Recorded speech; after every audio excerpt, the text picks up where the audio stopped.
അസ്സലാമു അലൈക്കും മുത്തുമണികളെ, ഞാൻ റാബക്കുന്ന് മുത്തുവാണേ. ഞാനും എൻ്റെ ഫ്രണ്ട്സും ഇന്നലെ ഒരു യാത്രയിലായിരുന്നു. ആ യാത്ര കഴിഞ്ഞ് മടങ്ങുമ്പോൾ ഞങ്ങൾക്ക് തോന്നി മദീനത്തൊന്ന് പോകാമെന്ന്. അങ്ങനെ ഞങ്ങൾ മദീനത്തേക്കുള്ള ഒരു യാത്രയിലാണിപ്പോൾ.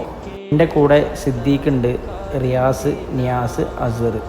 ഞങ്ങൾ 4 പേരാണ് ഇന്നലെ പോയിട്ടുണ്ടായിരുന്നത്.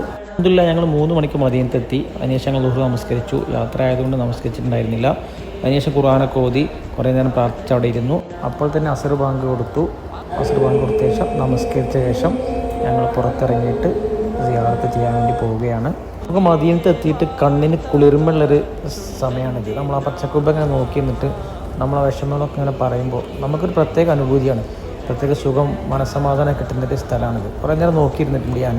കഴിഞ്ഞ് ഞങ്ങൾ അകത്ത് കയറിയിട്ട് അസ്സലാമു അലൈക്കും യാ റസൂലല്ലാഹ് നബിൻ്റെ അടുത്ത് പോയിട്ട് സലാം പറഞ്ഞിട്ട് അവിടെ നിന്ന് കുറേ നേരം പ്രാർത്ഥിച്ചിട്ട് ഞങ്ങൾ പുറത്തിറങ്ങി. മാഷാ അല്ലാഹ്, മദീനത്ത് വന്നാൽ നമ്മളെ മനസ്സിനും നമ്മുടെ ശരീരത്തിനൊക്കെ ഒരു കുളിരും സമാധാനവും, നമ്മളെ സങ്കടമൊക്കെ മാറും. ഈ ലോകത്ത് എവിടെയും ഇങ്ങനത്തെ ഒരു സ്ഥലം ഉണ്ടാവില്ല. അത്രക്കും നമുക്ക് സന്തോഷം കിട്ടുന്നൊരു സ്ഥലമാണ് മദീന. ഞാൻ റസൂലിനോട് സലാം പറഞ്ഞ് ഞങ്ങൾ പുറത്തിറങ്ങിയിട്ട് ഭക്ഷണം കഴിക്കാൻ പോവുകയാണ്. ഒരു മലയാളി ഹോട്ടലിലാണ് ഞങ്ങൾ കയറിയിട്ടുള്ളത്. ഇപ്പോൾ നല്ല വിശപ്പുണ്ട്. രാവിലെ ഭക്ഷണം കഴിച്ചതാണ്, ഭക്ഷണമൊന്നും കഴിച്ചിട്ടുണ്ടായിരുന്നില്ല. അപ്പോൾ ഞങ്ങൾ ഭക്ഷണമൊക്കെ ഓർഡർ ചെയ്തിട്ട് വെയിറ്റ് ചെയ്തിട്ട് നിൽക്കുകയാണ്. ആ കൂട്ടത്തിൽ നന്നായിട്ട് ഭക്ഷണം കഴിക്കുന്ന ആളാണ് സിദ്ദീഖ്. ആ ഫുഡ് കാത്ത് കട്ട കയറ്റിയിരിക്കുകയാണ്. ഫുഡ് വന്ന ഉടനെ തന്നെ സിദ്ദീഖ് അറ്റാക്കിങ് തുടങ്ങിയിട്ടുണ്ട്. ഈ കന്നഡ വെച്ച ആളാണ് സിദ്ദീഖ്, നിങ്ങൾക്ക് ചിലപ്പോൾ അറിയുന്നുണ്ടാവില്ല, അതുകൊണ്ട് ഞാൻ പറയുന്നത്.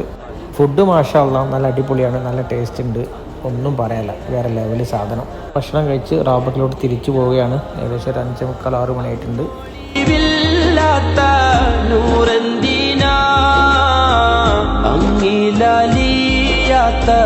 സുഖമെന്തിനാ